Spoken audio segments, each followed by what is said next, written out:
When you see the scissors in someone's hand, and the letter starting to be, brought out, your name's being called to cut a piece of net off. It's just a feeling that, you can't replace.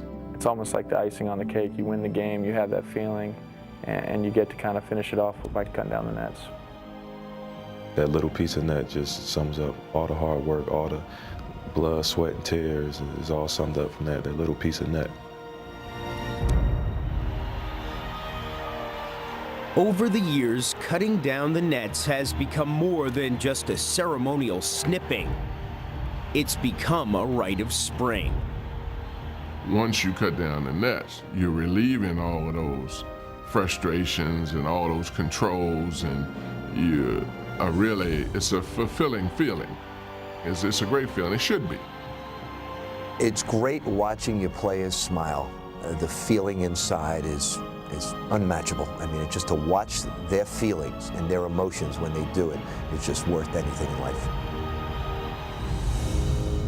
Like so much basketball tradition, the ritual of cutting down the nets is believed to have originated in Indiana at the high school level. It wasn't until 1947 that a college team first unsheathed some shears. That team, North Carolina State, happened to be stocked with young men from Indiana. And its coach, Everett Case, had coached high school basketball in the Hoosier State. When they defeated North Carolina to win the Southern Conference title, the NC State players let out their inner Hoosiers.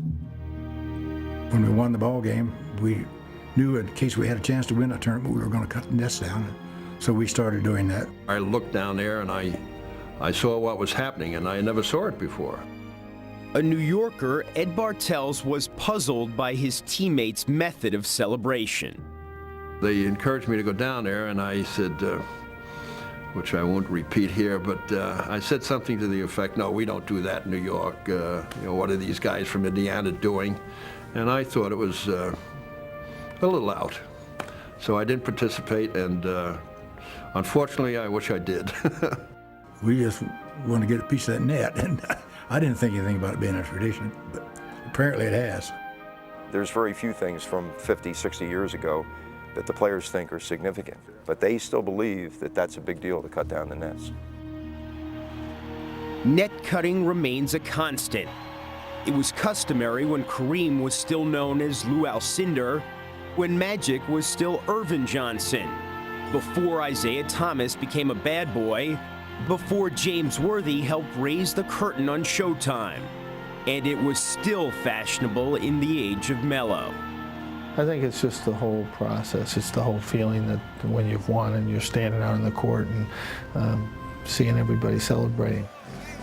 I gave it to my little boy. I think he's got it in his room. I enjoy the heck out of it. I learned something from Digger Phelps before they broke UCLA's 88-game winning streak. He got the team to practice cutting down the nets the day before, so I've used that a couple of times.